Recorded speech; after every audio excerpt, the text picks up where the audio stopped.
So hello everyone, class 12th की history themes in Indian history part 1 का second chapter kings, farmers and towns, early states and economies circa 600 before common era to 600 common era तक का जो period है वो इसमें हम discuss करने जा रहे हैं।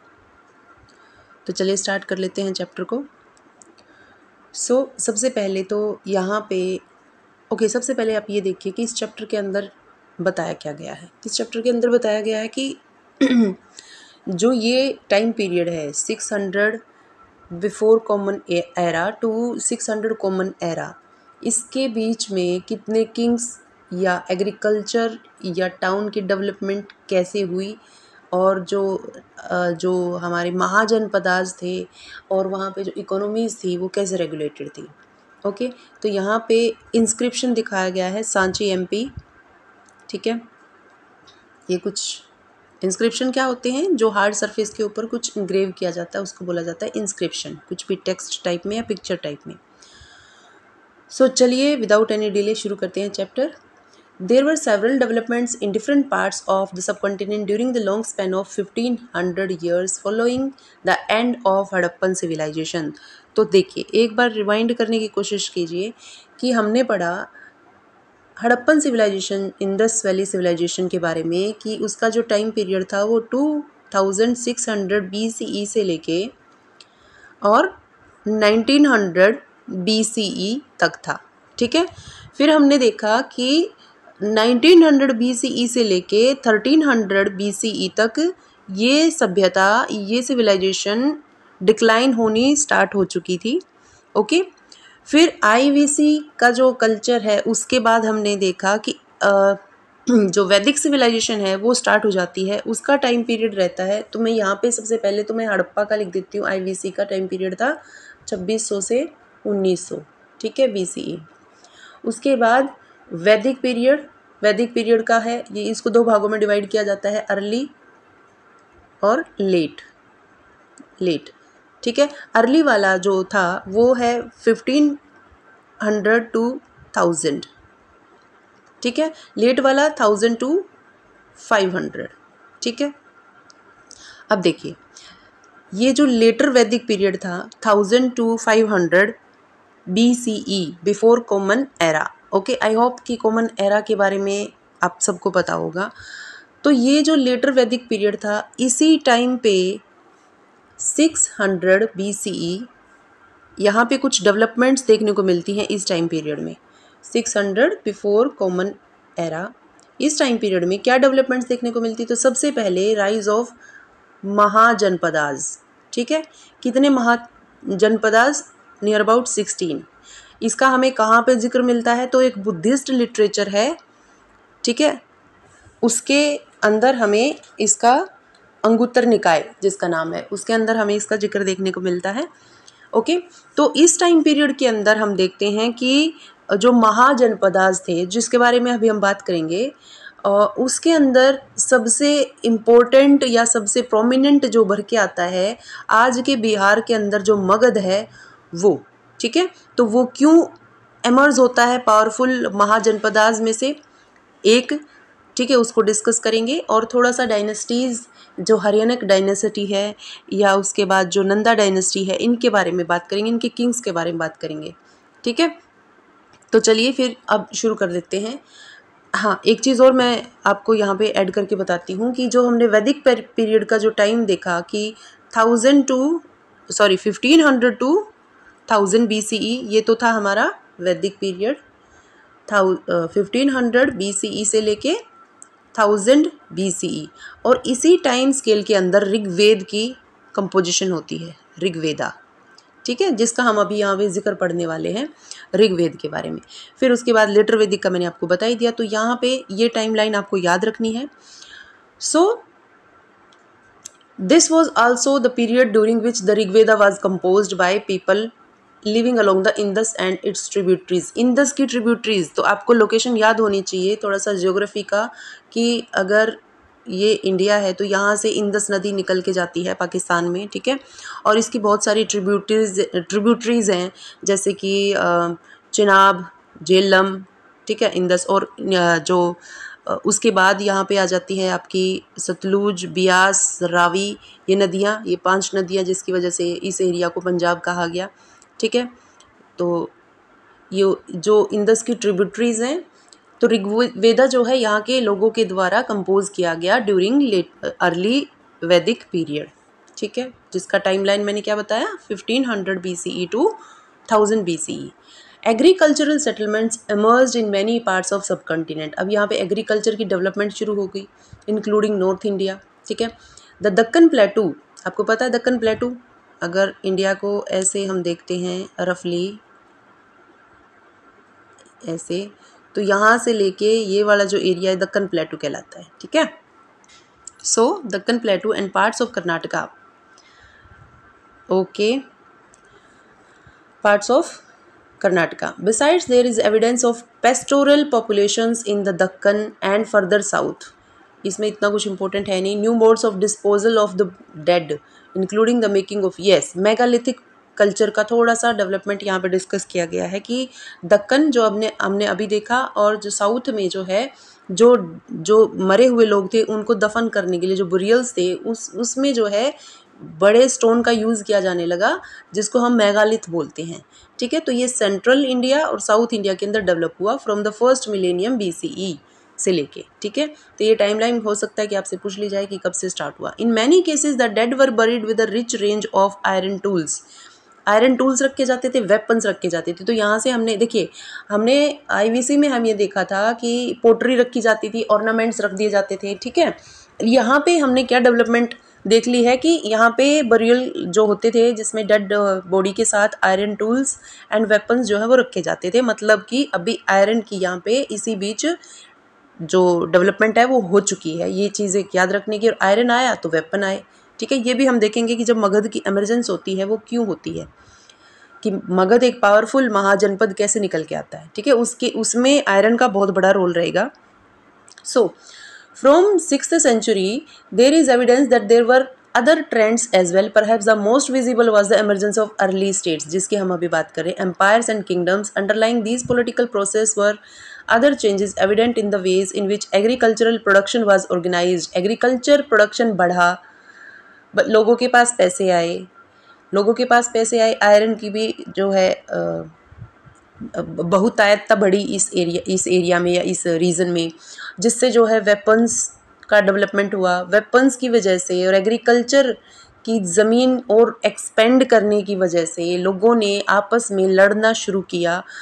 किस लिए? ताकि ज़्यादा से ज़्यादा लैंड एक्वायर कर सके एग्रीकल्चर पर्पसेस के लिए। ठीक है, तो वहाँ से, और उनके पास वेपन भी आ चुके थे, वहाँ से ये सारी जो लड़ाइयाँ जो हैं वो स्टार्ट होंगी आगे चल के। साइमल्टेनियसली न्यू टाउन्स emerged या appeared almost throughout the subcontinent. Historians attempt to understand these developments by drawing on a range of sources, inscriptions, text coins and visual material.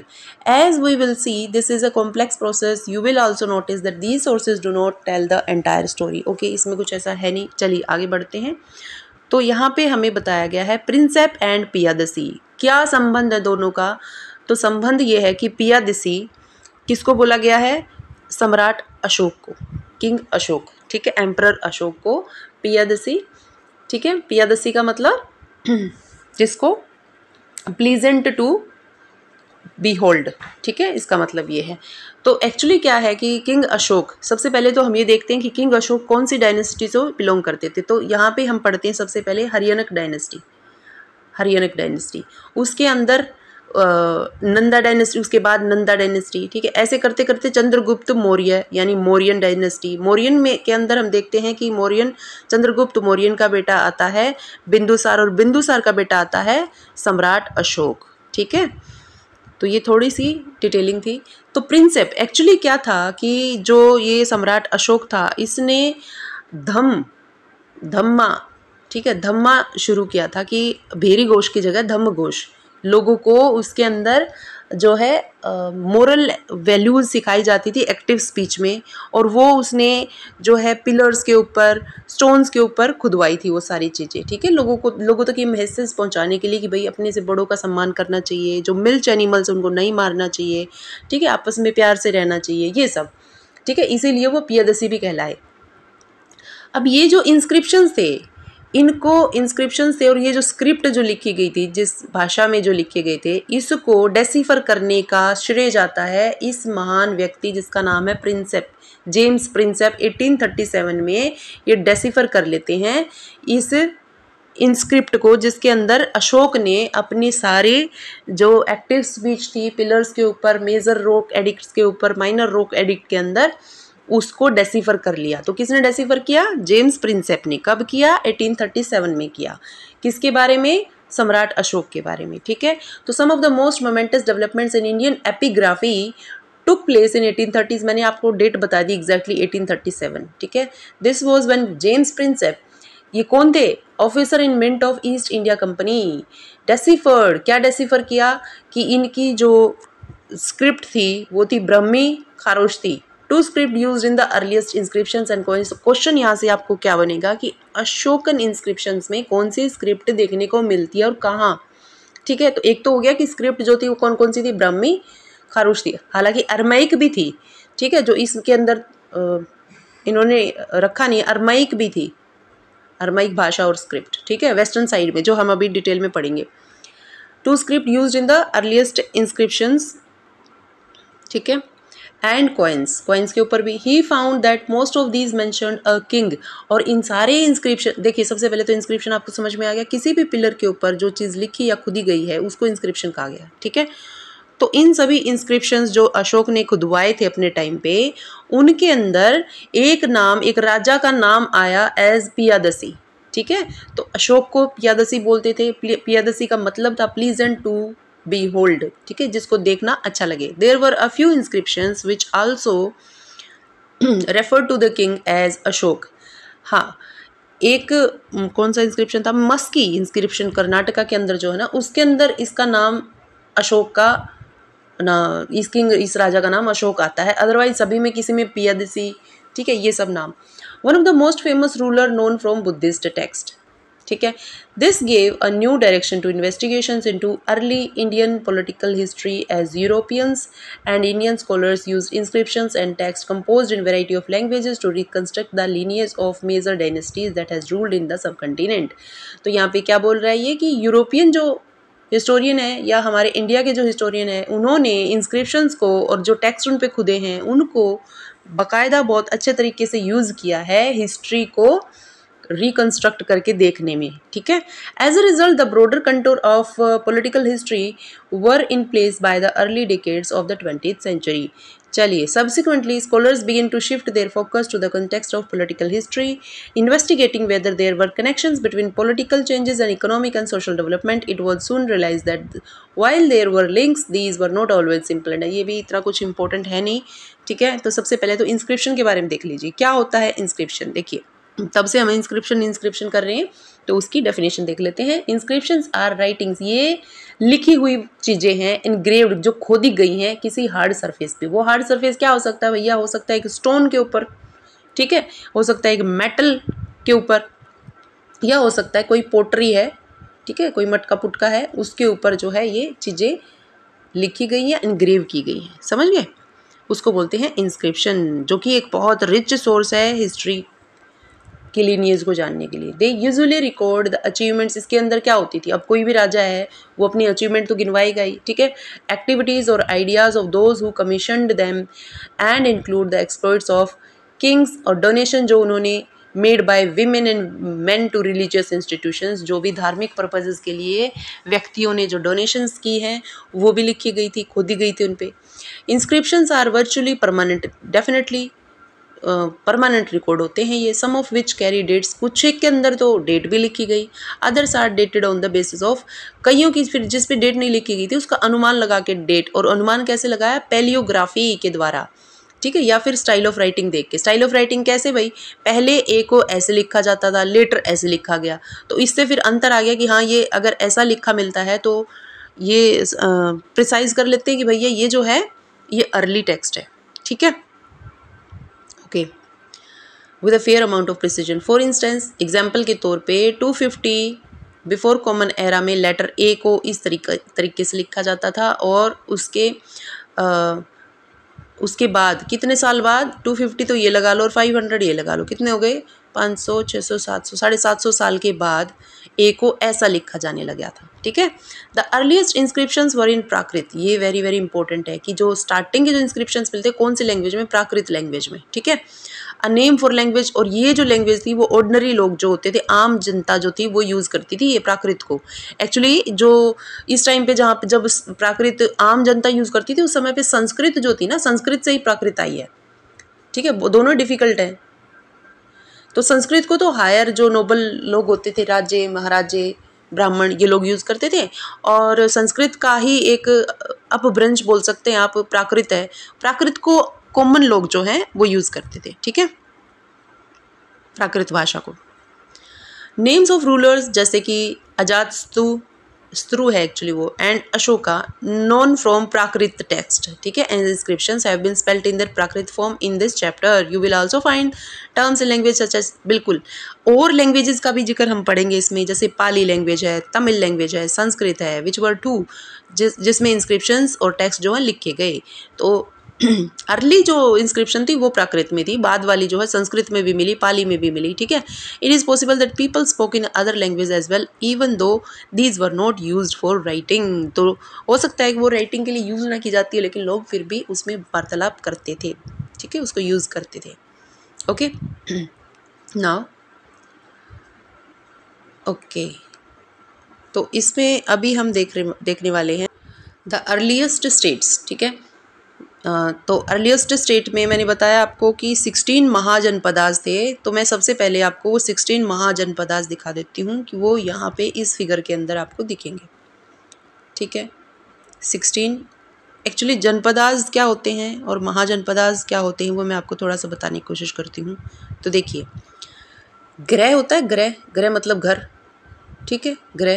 ग्रह बहुत सारे घर मिलके बनता है ग्राम यानी गांव, ठीक है। ग्राम बहुत सारे मिलके बनता है विस, ठीक है।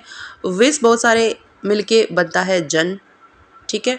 और बहुत सारे जन मिलके बनता है महाजन, ठीक है, महाजनपदास। तो जन क्या हो गया, ट्राइब होगी, एक ट्राइब, ठीक है। तो काफ़ी सारे ट्राइब्स जहाँ रहेंगी वो महाजनपदास, ठीक है। तो 6th BCE का जो टाइम था उस समय पे 16 महाजनपदास जो है वो उभर के आते हैं। तो हम शुरू करते हैं इधर नॉर्थ से। पहले ये जो कंबोज दिख रहा है, ठीक है, गंधार दिख रहा है अफगानिस्तान के एरिया में, फिर यहाँ पे ये है तक्षशिला, ठीक है। उसके बाद मेन मैं बता देती हूँ, मत्स्या, इनकी कैपिटल भी याद रखनी होती हैं, एग्ज़ाम में डायरेक्ट पूछ लेते हैं। अवंती, उज्जैनी, छेदी, वत्सा, कौशल, काशी, मगध, वज्जी, मल्ला, वंगा, अंगा, ठीक है, कुरु, पंचाल, शुरुसेना।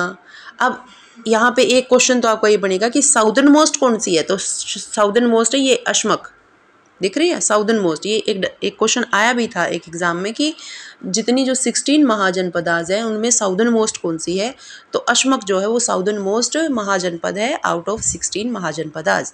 अब देखिए इतनी सारी यानी 16 महाजनपदास में से एक निकल के आती है, ये देखिए यहाँ पे मगध, जो आज का बिहार का एरिया है मगध, ठीक है।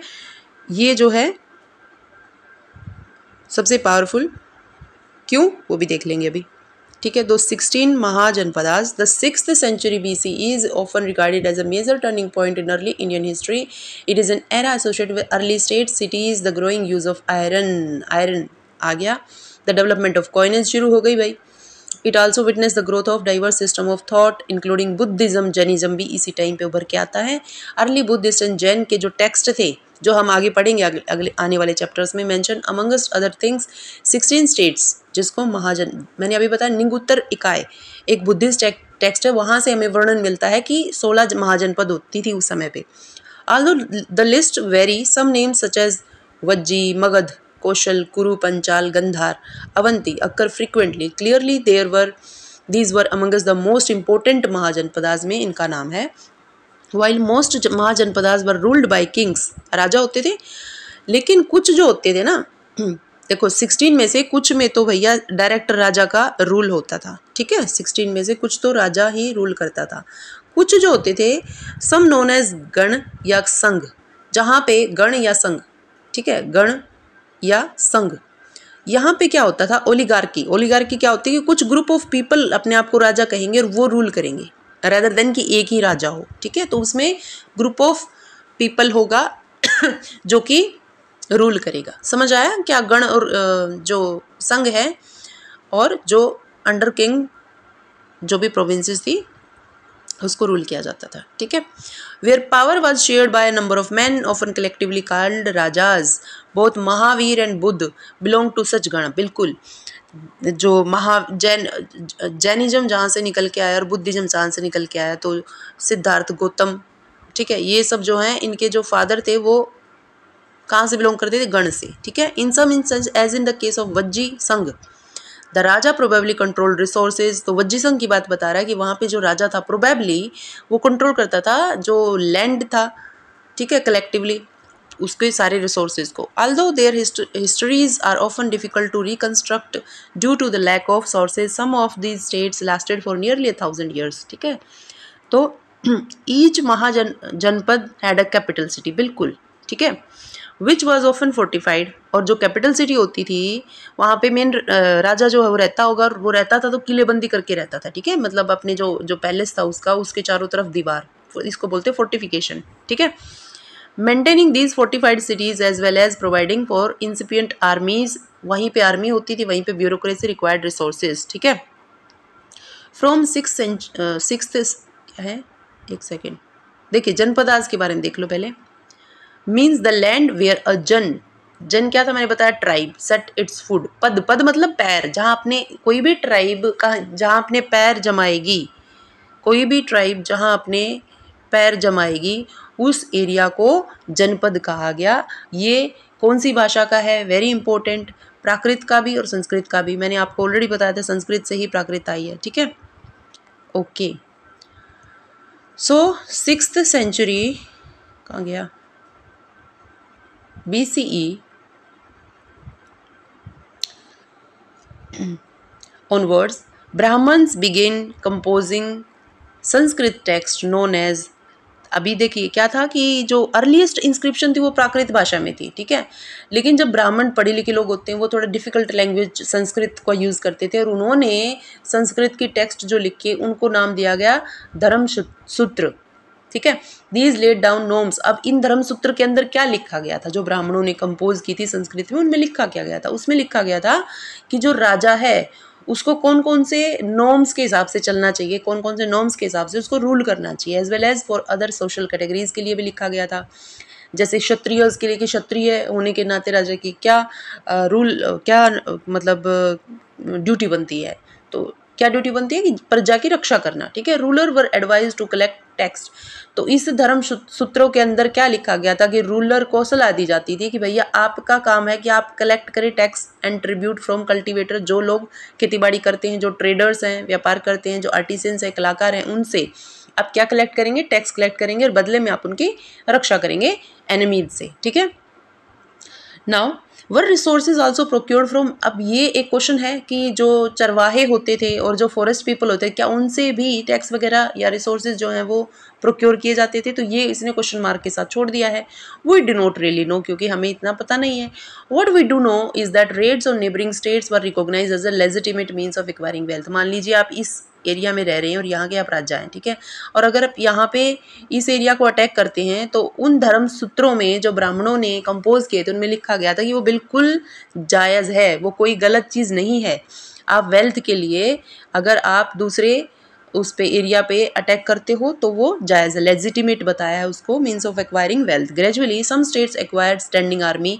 धीरे धीरे क्या हुआ कि देखिए अगर आप अटैक कर रहे हैं, अपने आप एरिया को बढ़ाना चाहते हैं, आपको अटैक करना पड़ेगा इधर उधर, ठीक है, तो उसके लिए आपको आर्मी की ज़रूरत पड़ेगी। तो धीरे धीरे करके स्टैंडिंग आर्मी जो है लाइमलाइट में आई, ठीक है। कहाँ गया? Some state acquiring standing armies and maintain regular bureaucracy. Regulations के लिए, लॉ एंड ऑर्डर मेंटेन के लिए ब्यूरोक्रेसी भी आई।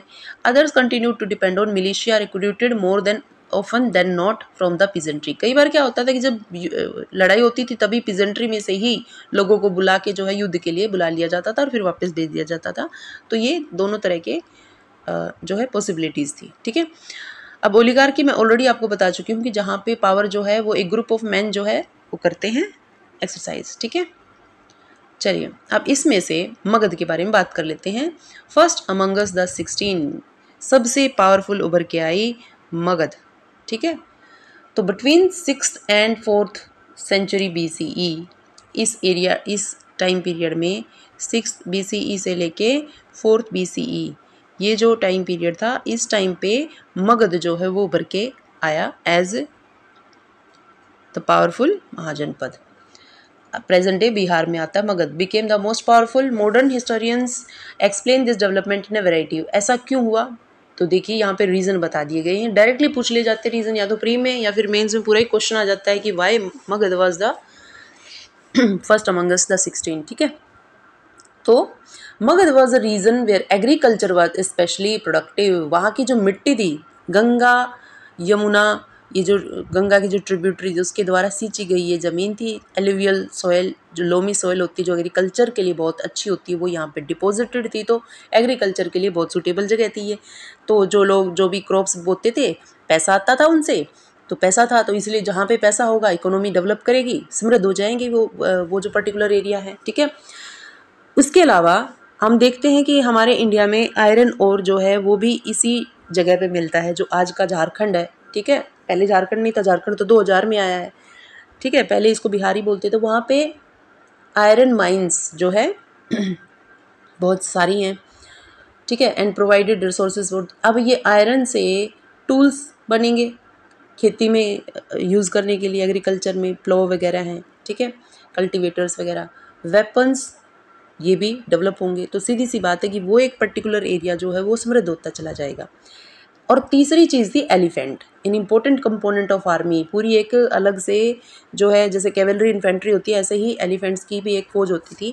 और ये एलिफेंट कहाँ मिलते थे भैया? उसके आजू बाजू फॉरेस्ट जो था उसमें ये एलिफेंट मिलते थे, ठीक है, मगध के आजू बाजू।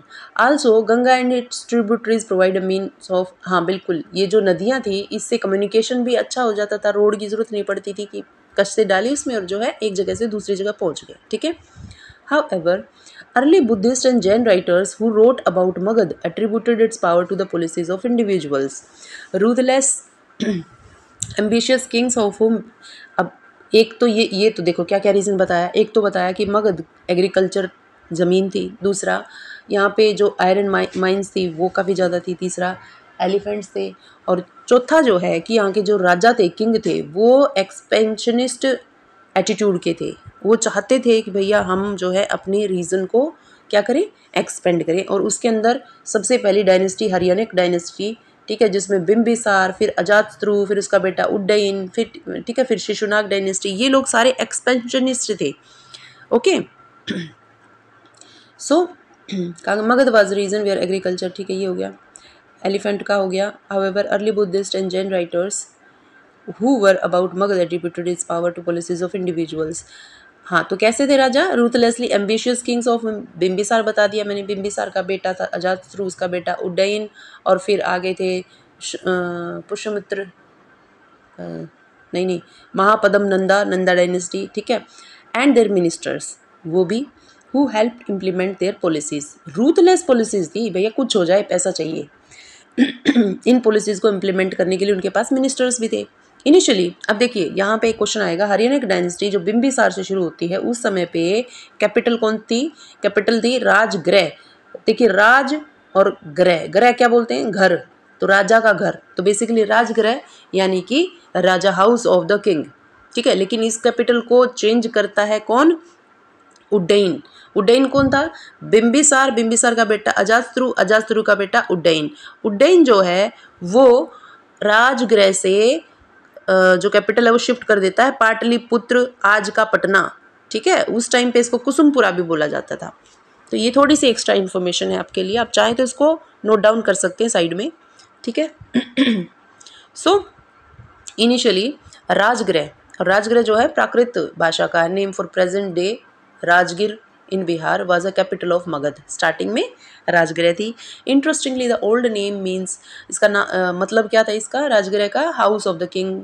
Rajgriha was a fortified settlement. बताया था ना, कैपिटल जो होती थी फोर्टिफाइड होती थी, किलेबंदी की जाती थी, क्योंकि राजा रहता था वहाँ पे, उसकी आर्मी रहती थी, ब्यूरोक्रेसी रहती थी, ठीक है। लोकेटेड अमंगस्ट हिल्स, हिल्स के, ये भी एक इम्पोर्टेंट ये बताया ना कि मगध किस लिए इतना प्रोस्परस हुआ। एग्रीकल्चर की ज़मीन थी, आयरन ओर थी, एलिफेंट्स थे, जो किंग थे वो एम्बिशियस थे, और जो उन्होंने जो राजगृह था वो लकीली चारों तरफ से हिल से घिरा हुआ था। तो बेसिकली क्या है कि वो उसके ऊपर दुश्मन इतना जल्दी आके आक्रमण नहीं कर सकता था, ये भी एक फैक्टर बनता है, ठीक है। Later in the 4th century BCE, the capital was shifted to Pataliputra, जो आज का पटना है। मैंने बताया किसने, उदयन ने, जो कि अजातशत्रु का बेटा था। Commanding routes for of communication along the Ganga. Okay, अब देखिए यहाँ पे क्या दिखाया गया है।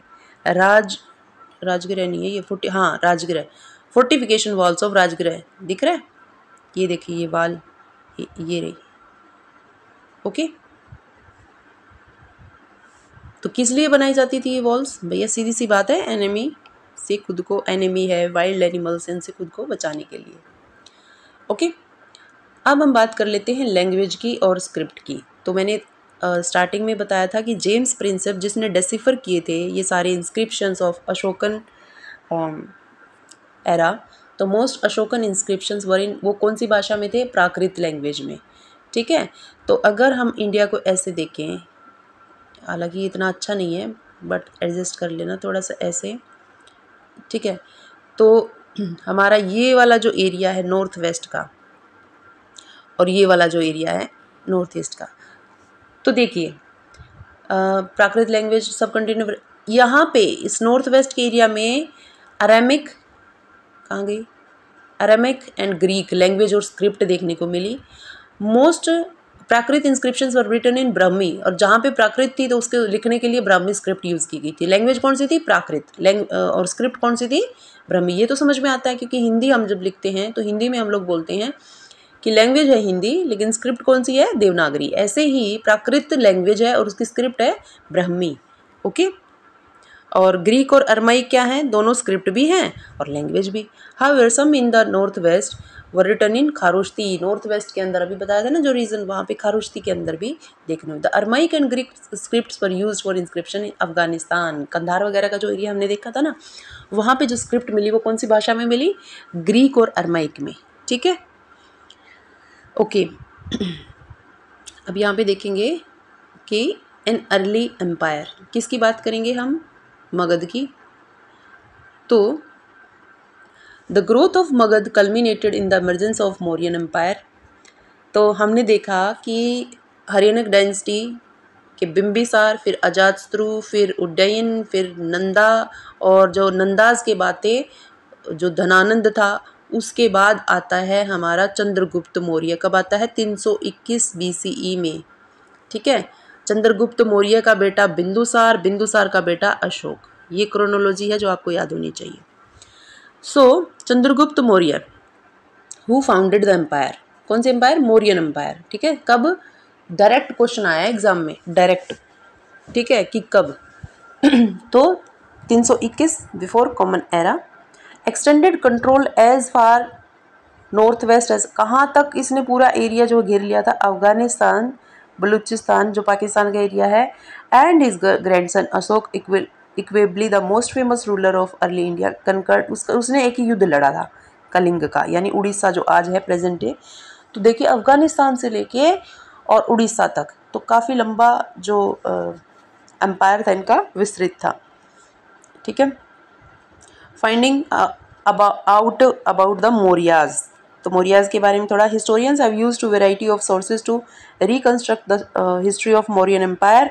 These include archaeological finds, especially sculpture से पता लगता है उनके बारे में। Also valuables are contemporary work such as account of Megasthenes, ठीक है। ग्रीक एम्बेसडर था जो चंद्रगुप्त मौर्य के कोर्ट में रहता था, और इसकी एक बहुत फेमस बुक है जिसका नाम आप सभी को याद होना चाहिए, वो है इंडिका, ठीक है। इंडिका क्या है? बुक है, रिटन बाय मेगास्थनीज। मेगास्थनीज कौन था? एक ग्रीक एम्बेसडर था। किसने भेजा था? सेल्यूकस निकेटर ने। सेल्यूकस निकेटर कौन था? चंद्रगुप्त मौर्य की उसके साथ जो है ना लड़ाई हुई थी। देखिए मैं पूरा बताती हूँ आपको। 321 में राजगद्दी पे बैठा चंद्रगुप्त मौर्य। 305 में सेल्यूकस जो ग्रीक सेल्यूकस निकेटर, ठीक है, अलेक्जेंडर का जनरल था ये। अलेक्जेंडर तो चला गया था 323 में, बेबीलोन में चला गया था वापस। जब बियास नदी पे वो आया था उसके सैनिकों ने आगे बढ़ने से इनकार कर दिया, ये वापस चला गया बेबीलोन में, जाके इसकी डेथ हो गई अलेक्जेंडर की। इसका जनरल रह गया था अफगानिस्तान में जिसका नाम था सेल्यूकस निकेटर। सेल्यूकस निकेटर के साथ चंद्रगुप्त मौर्य ट्रीटी करता है, संधि करता है, ठीक है। और ये अफगानिस्तान बलूचिस्तान का कुछ एरिया ले लेता है सेल्यूकस निकेटर से, और बदले में उसकी डॉटर से शादी कर लेता है। 305 की बात है ये, ठीक है। और ये सेल्यूकस निकेटर और क्या करता है? मेगास्थनीज को चंद्रगुप्त मौर्य के कोर्ट में भेज देता है। मेगास्थनीज ने बुक लिखी इंडिका। इंडिका के अंदर उसके यानी किसके? चंद्रगुप्त मौर्य के कोर्ट के बारे में बहुत सारी डिटेल देखने को मिलती हैं, ठीक है। So Megasthenes a Greek ambassador to the court of Chandragupta Maurya which survives in fragments. Another source that is often used in अर्थशास्त्र। देखिए अर्थशास्त्र का यहाँ पे वर्णन किया है, लेकिन उससे पहले आप ये जान ले कि चंद्रगुप्त मौर्य जब राजगद्दी पे बैठता है ना, कब बैठता है? 321 BC में। तो ये इस अपने गुरु की, अपने टीचर की हेल्प से बैठता है। इसके गुरु का नाम था क्या? सबको पता है, कौटिल्य, जिसको हम चाणक्य भी बोलते हैं। और चाणक्य ने बुक लिखी थी अर्थशास्त्र, 15 वॉल्यूम में लिखी थी, 180 इसमें चैप्टर थे, ठीक है। इसके अंदर पूरा पॉलिटिक्स के बारे में बताया गया कि कैसे एक राजा को पॉलिटिकली जो है रूल करना चाहिए, ये सब, ठीक है। कंपोज बाय कौटिल्य और चाणक्य। कहाँ गया? हाँ, traditional believe to be the minister of Chandragupta besides the Mauryas are mentioned in later Buddhist, Jain और पौराणिक लिटरेचर में भी जिक्र मिलता है, as well as in Sanskrit literary works. While these are useful the inscriptions of Ashoka. Ashoka का टाइम पीरियड रहता है 268 से लेके 231 BC, ठीक है। तो उसने तो भैया बवाल मचा दिया था, इतने इंस्क्रिप्शंस, रॉक्स, पिलर्स इनके ऊपर खुदवाए थे, ठीक है। मोस्ट वैल्यूएबल सोर्स है ये। Ashoka was the first ruler. अब यहाँ पे ये एक इंपॉर्टेंट है, उसने एक ही युद्ध लड़ा था, कलिंग का युद्ध, ठीक है। और वो लड़ा था उसने शायद 260 में, हाँ 260 BCE में लड़ा था ये, ठीक है, अशोक ने। Now Ashoka was the first ruler who inscribed his message to his subjects and officials on stone surface, natural rocks, ये ऑलरेडी हो चुका है, polished pillars। और inscriptions में वो बोलता था धम्म के बारे में। This include respect. इसमें क्या है कि आप बड़ों की इज्जत करें, दया रखें ब्राह्मणों के प्रति, और जो जिन्होंने अपनी जो सांसारिक ज़िंदगी को त्याग दिया उनके प्रति, संतों के प्रति, ठीक है। ट्रीटिंग स्लेव्स और जो सर्वेंट्स हैं उनको दया भाव से ट्रीट करें। रिलीजन्स जो हैं, ट्रेडिशंस अदर्स के जो दूसरों के हैं उनको खुद का समझें। तो सारी अच्छी अच्छी बातें मोरालिटी की ये अशोक ने अपने पिलर्स पे और स्टोन जो रॉक्स थे उनके ऊपर खुदवाई थी, ठीक है। अब इतना बड़ा एम्पायर था, कहाँ से कहाँ तक? अफ़गानिस्तान बलूचिस्तान के एरिया से लेके और उड़ीसा तक ये फैला हुआ था, कलिंग तक। इतने बड़े एम्पायर को एडमिनिस्टर करना वाज नॉट अ जोक, ठीक है। There were 5 major political centres in the empire. 5 political centres थे, ठीक है, मेन। तो देखिए मैं बता देती हूँ आपको, थोड़ा सा बना के बताती हूँ।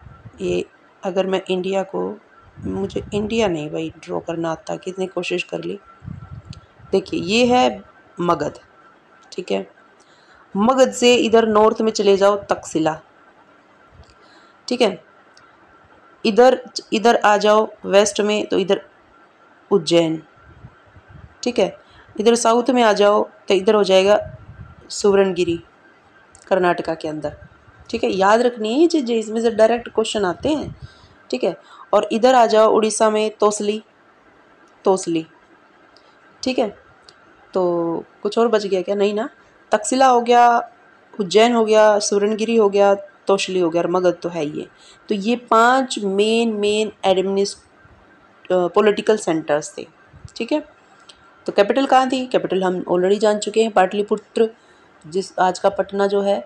और वो किसने चेंज की थी कैपिटल? उज्जैन ने, ठीक है। And the provincial centres of Takshashila, Ujjayini, Tosali, Suvarnagiri all mentioned in Ashokan inscription में इन सब का जिक्र है। If we examine the content of these inscriptions we find virtually the same message encrypt.